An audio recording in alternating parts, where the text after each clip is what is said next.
So, good morning once again. Well, friends, this is Vikas Jain from SIRT. Well, friends, I'm very sure that what videos we have already made and uploaded on our channel, you might have watched them, you have been benefited with them. Well, friends, yes, some of the students sent me the message and also the commented on the videos that they want some of the videos on grammar section. Well, I know and I understand very well that this part of the language, especially grammar, this part is always a big headache for many of the students. But frankly speaking, grammar is just like a simple mathematical calculation. Once you understand, this is forever and ever and ever. Once you start hating that, once you start fearing with that, it becomes an Herculean task. It becomes a Herculean task, sorry, and this task always creates a problem for many of the students. Well, don't be worried. Today we are going to learn this section with very simple and easy way. Well, today I'm going to share some of the inputs or some of the minutes of narrations. So let us start narrations. I'm very sure that many of you might have studied narrations many times, somewhere, somehow, and it's a jolly part for you. So let's start. Okay. पहले तो आज हम बात करते हैं what is the narration. Narration है क्या? दोस्तों, नरेशन मीन्स किसी भी बात को बोलने का तरीका. अब स्पेलिंग पर मत जाना, कभी कभी डबल आर भी मिल जाती है, कभी कभी सिंगल आर भी मिलती है ना. So don't be worried for the spelling. यहाँ पर because you might have seen that spelling N A double R A. हाँ, कहीं कहीं मिलती है ये स्पेलिंग भी N A double R A. But here I say कि अपना पर्पस जो है अपन उसको पूरा करें, ना कि एक छोटी छोटी चीजों के साथ अपन परेशान हो. ठीक है. और आप चाहें तो इसको अपन narration N A double R A लिख लें, क्योंकि many of the persons are not comfortable with that when they come across with these sort of things. Those are not the part of their routine. So okay, let us go with narration. This is spelling clear. दोस्त, ये intentionally रखा गया था ताकि आप ध्यान से लें. कभी कभी हम बहुत छोटी छोटी चीजों पर अटक जाते हैं और जो इंपॉर्टेंट चीजें वो छूट जाती हैं. तो सबसे पहले हम समझते हैं नरेशन क्या है. What is narration? Basically, the narrations are the speeches, whether they are the direct or indirect. चाहे वो डायरेक्ट हो और चाहे वो इनडायरेक्ट हो. अब डायरेक्ट क्या है, इनडायरेक्ट क्या है, इसको और सिंपल समझते हैं हम. जब किसी व्यक्ति के द्वारा जो उसने कहा था ठीक उसी शब्दों में उसे बता दिया जाए. जैसे हमने इस एग्जांपल में लिया है, he said to me Ravi is a doctor. He said to me Ravi is a doctor. उसने मुझे बताया था कि रवि डॉक्टर है. अब ये है डायरेक्ट स्पीच. और डायरेक्ट स्पीच में हमेशा इन्वर्टेड कॉमा लगा हो. क्लियर? डायरेक्ट स्पीच में हमेशा इन्वर्टेड कॉमा लगा हो. अब डायरेक्ट स्पीच के दो भाग होते हैं. आपको ये समझना बहुत जरूरी है, क्योंकि जो भी आपको रूल्स डिस्कस करने वाले हैं हम, या जो भी आप रूल्स पढ़ेंगे, वो इसी टर्मिनोलॉजी पर पढ़ेंगे, रिपोर्टेड स्पीच और रिपोर्टिंग स्पीच. और जब तक ये समझ नहीं आएगी तब तक थोड़ी सी प्रॉब्लम होगी. समझना बहुत आसान है, ग्रामर के हिसाब से नहीं, हम जनरल वर्ड के हिसाब से बात कर रहे हैं। जो इन्वर्टेड कोमा के अंदर है वो रिपोर्टेड है, और जो इन्वर्टेड कोमा के बाहर है वो रिपोर्टिंग है। जो इन्वर्टेड कोमा के अंदर है दैट इज रिपोर्टेड स्पीच, और जो इन्वर्टेड कोमा के बाहर है दैट इज रिपोर्टिंग स्पीच। जैसे he said to me Ravi is a doctor, तो he said to me is a reporting speech, और Ravi is a doctor is reported speech.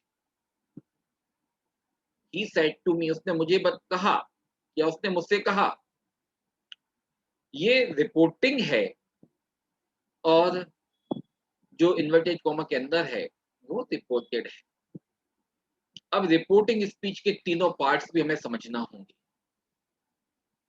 और इससे जुड़ी हुई कुछ बहुत इंपॉर्टेंट चीजें भी देखना है। आई एम श्योर कि आप सबको पता है, फिर भी हमें बताना है। इस रिपोर्टिंग स्पीच में जो आपने देखा है, ही सेड टू मी, इस वाले भाग में ही क्या है? सब्जेक्ट। लेकिन इसे क्या कहेंगे अब हम? Reporting subject. इसे हम कहेंगे रिपोर्टिंग सब्जेक्ट, क्योंकि अब इस सेंटेंस में दो भाग दिए थे, एक रिपोर्टिंग स्पीच, दूसरा रिपोर्टेड स्पीच। तो जो रिपोर्टिंग स्पीच का सब्जेक्ट है वो कहलाएगा रिपोर्टिंग सब्जेक्ट।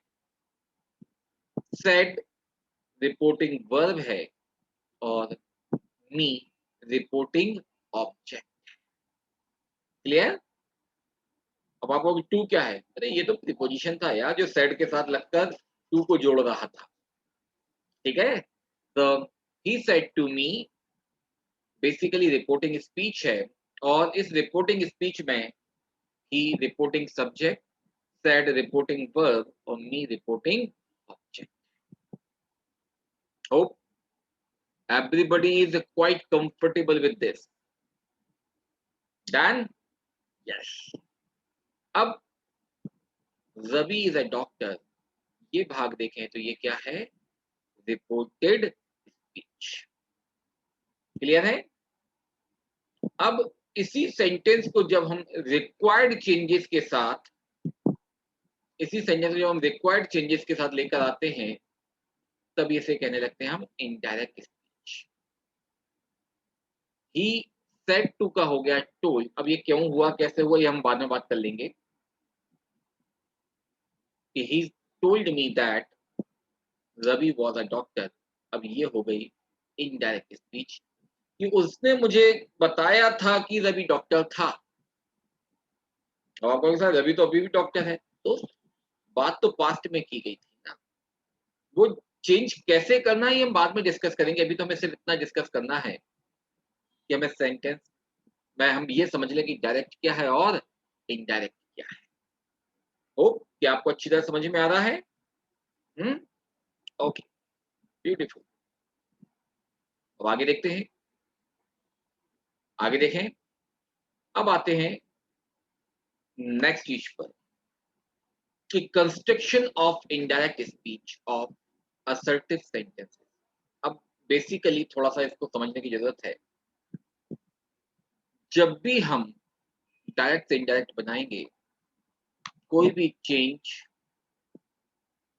हमेशा ध्यान रखिए रिपोर्टेड स्पीच के सेंटेंस के अनुरूप होगा। सेंटेंस 5 तरह के होते हैं: assertive sentence, interrogative sentence, optative sentence, imperative sentence, और एक्सक्लेमेटरी सेंटेंस। क्लियर? ये जो 5 तरह के सेंटेंस होते हैं जो रिपोर्टेड स्पीच में होगा, ध्यान रखना रिपोर्टेड स्पीच माने इन्वर्टेड कॉमा के अंदर चेंज उसके अकॉर्डिंग किया जाएगा। ठीक है, अब हम बात कर रहे हैं कि यदि हमारी रिपोर्टेड स्पीच, यदि हमारी रिपोर्टेड स्पीच असर्टिव वाक्य है। असर्टिव मीन्स या तो अफर्मेटिव या फिर नेगेटिव। अफर्मेटिव या नेगेटिव, अलग अलग बुक्स में इसके लिए अलग अलग वर्ड मिल जाते हैं। कुछ बुक्स में से डिक्लेरेटिव भी कहा जाता है। ठीक है, कुछ बुक्स में से क्या कहते हैं आप फिर से बताएं? डिक्लेरेटिव। जहां पे डिक्लेयर कर दिया मैं दिल्ली जाऊंगा, जाऊंगा, डिक्लेयर किया, मैं दिल्ली नहीं जाऊंगा, नहीं जाऊंगा, डिक्लेयर है। तो जहां पर डिक्लेयर कर दिया था, घोषणा कर दिया था, that is also called declarative sentence, इसे ही कहा जाता है असर्टिव सेंटेंस। ये दो तरह के हो सकते हैं, अफर्मेटिव और negative. While making the assertive sentences, while making the assertive sentence make sure, while making means अब यहाँ पर ध्यान रखना बनाते समय, हाँ बिल्कुल, क्योंकि हम उस डायरेक्ट का इनडायरेक्ट बना रहे हैं। तो while making the assertive sentence indirect speech, कुछ चीजें आपको विशेष तौर पर ध्यान रखनी है और ये सभी जगह आएंगी। असर्टिव सेंटेंस इसलिए कि वो हमेशा रिपोर्टेड स्पीच किसी ना किसी सेंटेंस में तो होगी ही, है ना, किसी ना किसी फॉर्म में तो होगी ही। तो असर्टिव सेंटेंस में ज्यादा चेंज नहीं आते हैं, इसलिए हमने उससे स्टार्ट किया है। ये रूल अब कॉमन है कि इनडायरेक्ट स्पीच बनाते समय रिपोर्टिंग स्पीच में सिर्फ एक चेंज आता है। देखो, while making the indirect speech in reporting speech only one change takes place, और वो चेंज कौन सा है? The change in reporting verb, the change in reporting verb। Clear? फिर से, while making the indirect speech in reporting speech only one change takes place, and that change is the change in reporting verb। Clear? Very nice, fantastic। अब वो change कैसे होता है? यदि reporting verb केवल से दी है, सेज दी है, सेड दी है, विल से या शेल से दी है, माने इसके बाद टू नहीं लगा है। हाँ, इसी में हमने जो कहा था, यहां पर कुछ इंपॉर्टेंट है आपके लिए। बिल्कुल, से दिया हुआ है और उसके बाद टू नहीं लगा है, तो इनडायरेक्ट स्पीच बनाते समय भी ये से ही रहेगा, कोई चेंज नहीं होगा इसमें। सेज दिया है तो सेज दिया रहेगा, सेड दिया है तो सेड दिया रहेगा, विल से दिया है तो विल से दिया रहेगा, कोई चेंज नहीं करना है आपको। क्लियर है? कोई भी चेंज नहीं करना है। डन? लेकिन अब इसके बाद वर्ब के बाद टू भी आ जाए तो दो कंडीशन ध्यान रखना। पहला, यदि टू आता है तो हर हाल में ऑब्जेक्ट आएगा जरूर। यदि से के बाद टू आता है तो हर हाल में ऑब्जेक्ट भी दिया होगा, और यदि ऑब्जेक्ट दिया है और रिपोर्टिंग वर्ब से है तो टू तो लगना ही लगना है। और जैसे ही टू लगेगा, आ गए रूल पर, उसे सामान्य तौर पर टेल के फॉर्म में बदल दिया जाता है। उसे सामान्य तौर पर टेल की फॉर्म में बदल दिया जाता है। अब यहाँ पर कुछ वर्ब ऐसी भी होती हैं जो स्पेसिफिक वर्ब के तौर पर चेंज होकर आ जाती हैं, वो भी हो सकती हैं। जैसे मान लीजिए हमने कहा he said to me I will surely come tomorrow। तो अब he said to me की जगह सामान्य तौर पर कहा जाए he told me होना चाहिए था, लेकिन हो सकता है कि वहां पर आपको promised me भी लिख दिया जाए, कोई बात नहीं, ये बिल्कुल सही है, क्योंकि सेंटेंस के फील के अनुसार, भाव के अनुसार वो स्पेसिफिक वर्ब भी हो सकती है। सामान्य तौर पर से टू को, से के बाद यदि से की किसी भी फॉर्म के बाद, चाहे से हो, चाहे सेज हो, चाहे सैड हो, चाहे सेइंग हो, चाहे विल से हो, यदि इसके बाद टू दिया है तो उसे रिस्पेक्टिवली टेल की फॉर्म में चेंज कर दिया जाता है। यदि से टू है तो टेल हो जाएगा, सेड टू है तो टोल्ड हो जाएगा, विल से टू है तो विल टेल हो जाएगा, सेड टू है तो टोल्ड हो जाएगा, सेज टू है तो टेल्स हो जाएगा, सेइंग टू है तो टेलिंग हो जाएगा। क्लियर? हो क्या आपको अच्छी तरह समझ में आ रहा है? okay। अब आते हैं हम नेक्स्ट पर। ये अपन ने क्या देखा था? रिपोर्टिंग देखिए लिखा है इन द रिपोर्टिंग स्पीच। अभी अपन बात कर रहे थे रिपोर्टिंग स्पीच में चेंज। अब हम बात करने वाले हैं कुछ रिपोर्टेड स्पीच के चेंजेस। अब इसे आपको ध्यान से समझना है। रिपोर्टेड स्पीच में 3 तरह के चेंज। रिपोर्टेड स्पीच में 3 तरह के चेंज होते हैं। Number 1, change in the pronoun of reported speech. Change in the pronoun of the reported speech. दूसरा चेंज होता है change in the tense of the reported speech. Change in the tense of the reported speech. और तीसरा change in the adverb of the reported speech. लेकिन हर adverb में change नहीं होगा, हर pronoun में चेंज नहीं होगा, उसकी कुछ कंडीशंस हैं। तो जो भी हमने पढ़ा उसको हम एक बार रिवाइज करते हैं और फिर आगे चलते हैं। नरेशंस, डायरेक्ट और इनडायरेक्ट स्पीच को एक साथ कह देते हैं नरेशन, माने वक्तव्य। जो जिसने जैसे बोला वो कहलाएगा नरेशन। अब डायरेक्ट स्पीच के 2 भाग होते हैं, रिपोर्टिंग स्पीच और रिपोर्टेड स्पीच। रिपोर्टिंग स्पीच में रिपोर्टिंग सब्जेक्ट, रिपोर्टिंग वर्ब और रिपोर्टिंग ऑब्जेक्ट होता है। क्लियर? और इनडायरेक्ट स्पीच में जब हम डायरेक्ट स्पीच में आवश्यक परिवर्तन करके उस स्पीच को कन्वर्ट करते हैं तो वो बनती है इनडायरेक्ट स्पीच। क्लियर है? उसे जिसने जैसा बोला था वैसे आप नहीं बोलते हैं, बल्कि आप उसमें आवश्यक परिवर्तन के अनुसार साथ उसे बताते हैं कि आपसे क्या कहा गया। ठीक है? क्लियर हुआ? श्योर?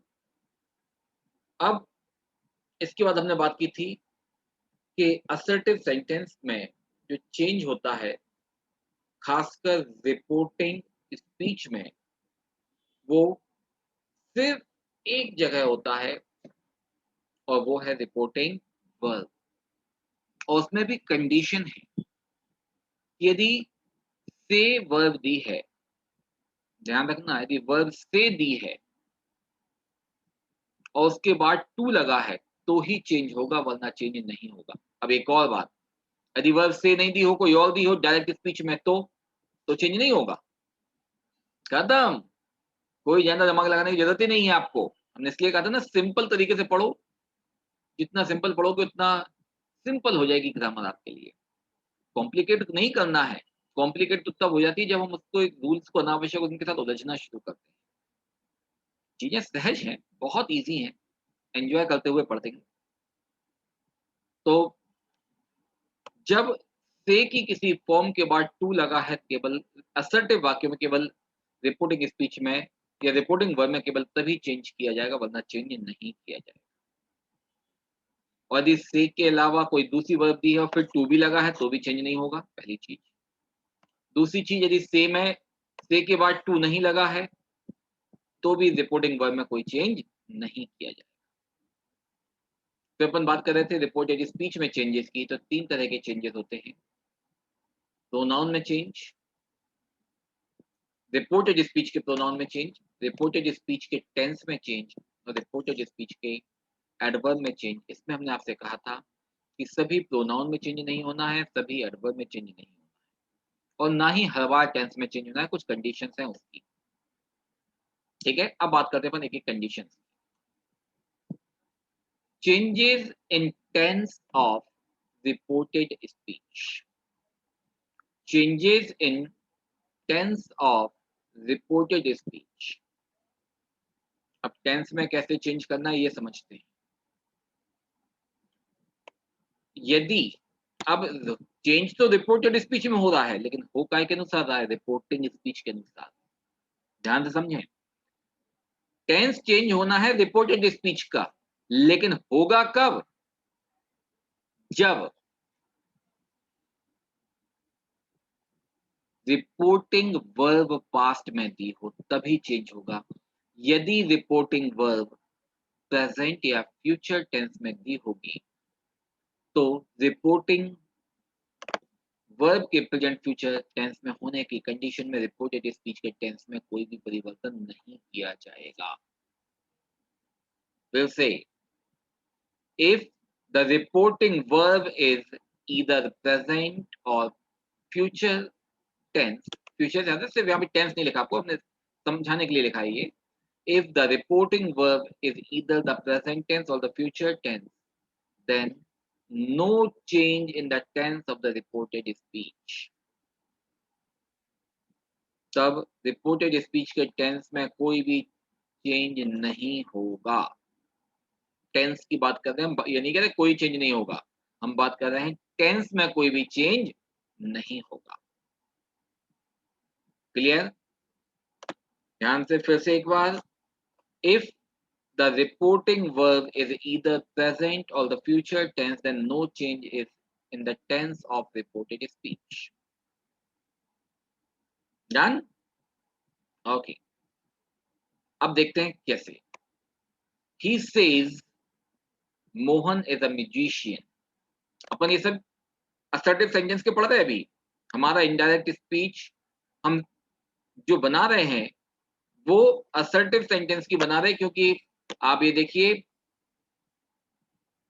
हमारी जो रिपोर्टेड स्पीच है वो assertive है। assertive means affirmative और negative होना चाहिए। Mohan is a magician affirmative sentence है, he is never wrong negative sentence है। ठीक है? क्लियर? अभी कुछ निश्चित चीजें हैं, हमने इसलिए कुछ एरर यहाँ पर करके रखी हुई है ताकि आप समझ सकें। अब ये तो आप सब जानते हैं कि प्रॉपर नाउन का फर्स्ट लेटर हमेशा कैपिटल से होता है। ठीक है, यहाँ पर है, बिल्कुल कोई प्रॉब्लम नहीं है। सेकंड सेंटेंस में ही कैपिटल से है, लेकिन थर्ड सेंटेंस में ई स्मॉल से दिया है, तो ध्यान रखिए कभी कभी आपको उल्टा भी आ सकता है। अभी तक जो अपन जो पढ़ रहे हैं, अपन डायरेक्ट से इनडायरेक्ट पढ़ रहे हैं, कभी इनडायरेक्ट से डायरेक्ट आ जाए तो आपको ध्यान रखना है कि उस कंडीशन में आपको इन्वर्टेड कॉमा में जो दिया हुआ पहला लेटर है वो आपको हमेशा कैपिटल रखना होगा। इन्वर्टेड कॉमा के अंदर का जो पहला वर्ड है उसका लेटर। क्लियर? होप कि आपको समझ में आ रहा है।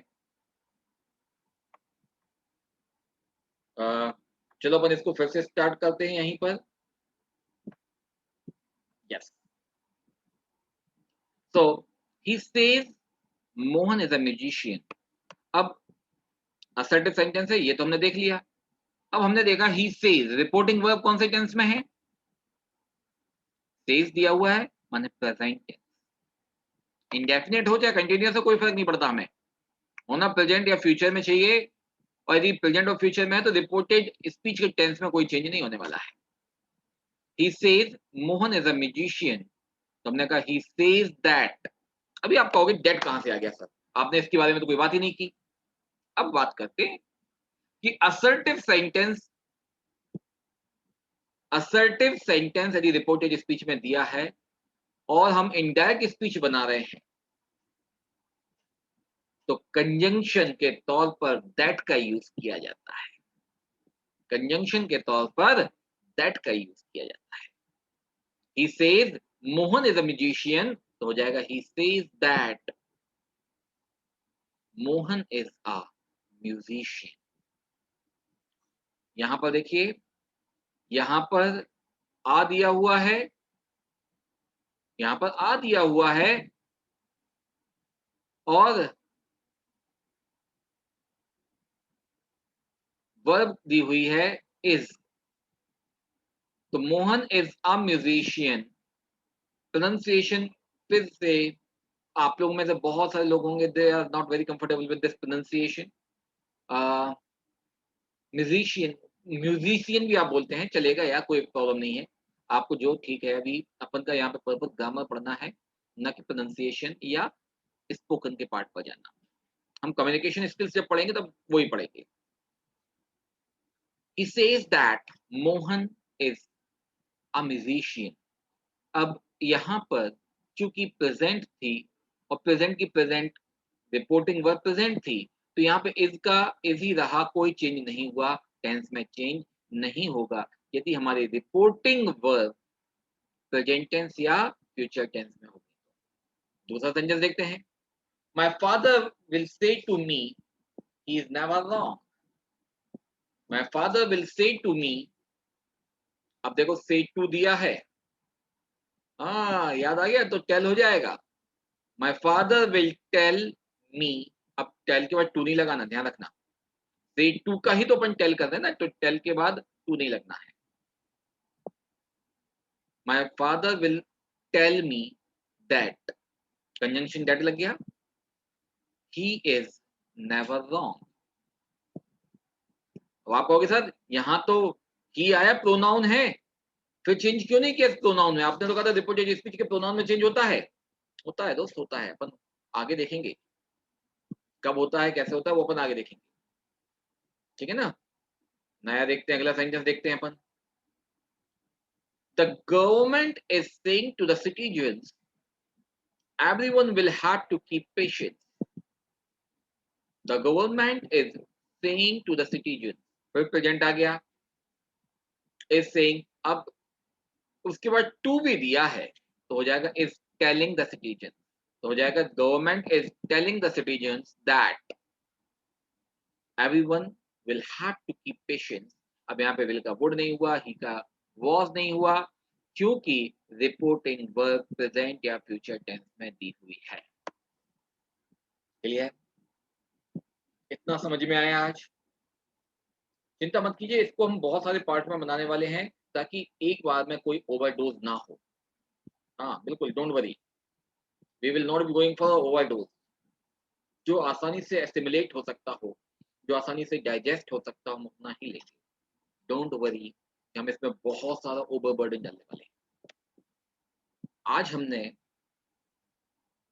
रिपोर्टिंग स्पीच के प्रेजेंट या फ्यूचर में होने पर रिपोर्टेड स्पीच में टेंस के टेंस में जो चेंज नहीं होते, हमने उसके बारे में बात की।